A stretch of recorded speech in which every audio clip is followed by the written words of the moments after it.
दर्शक बंधु एबे सामना को बहुत बड़ खुशी खबर कि 3 मास पर्यंत सबकि मागणा।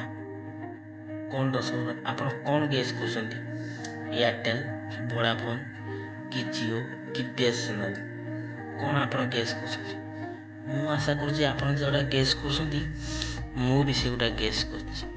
हाँ आज्ञा दर्शक एबे बीएसएनएल आनी दूची सबुठ सस्ता डाटा प्लान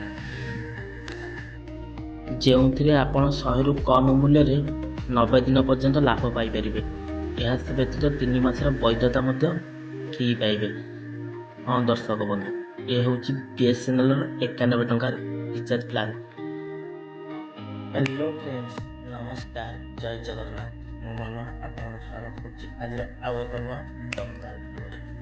तो आ डेरी कहीं करवा बीएसएनएल 91 प्लान रे कौन रही डिटेल्स आम जानिबा। तो ता पूर्व आपण मानक गोटे छोटिया रिक्वेस्ट कि आपण माने प्रथम थर पे हम वीडियो देखछन ताले एबे ही वीडियो गोटे लाइक कर दिनु एबे मनोनना मनिलाइट चैनल को एबे ही सब्सक्राइब कर घंटी बटन र ऑल सिलेक्शन कर दिनु।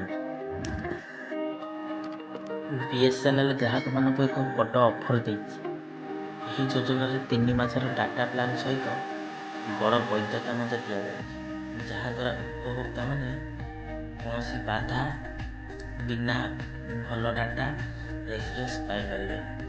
यह हूँ बीएसएनएल डाटा योजना जहाँकि अन्य कंपानी गुड़िक हलचल सृष्टि कर बीएसएनएल एक भल डाटा प्लान प्रस्तुत कर आपन को 100 रु कम मूल्य 90 दिन पर्यंत लाभ पाइपर।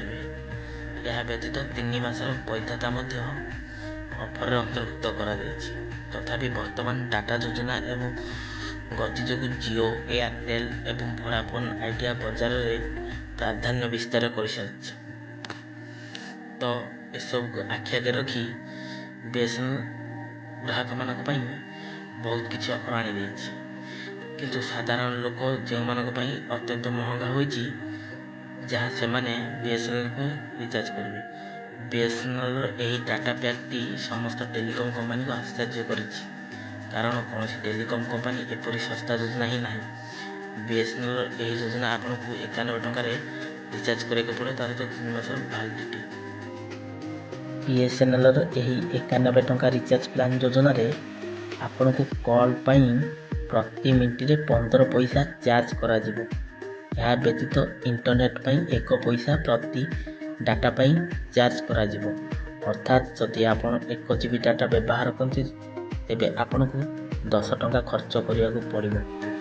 जदि आप सिम को बैकअप भाव में व्यवहार कर ढेर लाभ आपपर।